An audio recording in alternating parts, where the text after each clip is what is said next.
சென்னை வேளச்சேரியில் ஜாதகம் பார்க்க சென்ற ஐடி ஊழியர் தம்பதியை நல்ல காலம் பிறக்கப் போவதாக கூறி 50 லட்சம் மோசடி செய்த ஜோதிடரை போலீசார் கைது செய்தனர். சென்னை வேளச்சேரி பகுதியைச் சேர்ந்த ஐடி ஊழியர்களான மணிகண்டன் கவிதா தம்பதியர் இருவரும் கடந்த 2022ஆம் ஆண்டு ஜாதகம் பார்ப்பதற்காக வல்லாச்சேரியில் ஜோதிடர் வெங்கட சுரேஷ் வீட்டிற்கு சென்றுள்ளனர்.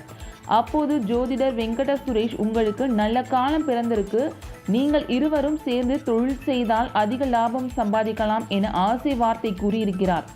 இதனால் அவர்கள் மகிழ்ச்சி அடைந்ததை பயன்படுத்தி கொண்ட ஜோதிடர் வெங்கட சுரேஷ் தனது நண்பர் ஒருவருக்கு பெட்ரோல் பங்க் தொடங்குவதற்கு உரிமம் வாங்கி கொடுத்ததாகவும், நீங்களும் பெட்ரோல் பங்க் தொடங்கினால் அதிக லாபம் சம்பாதிக்கலாம் என கூறி அதற்கான உரிமம் பெற்று தருவதாக தம்பதியரிடம் சிறுக 50 லட்சம் ரூபாயை பெற்றுள்ளார்.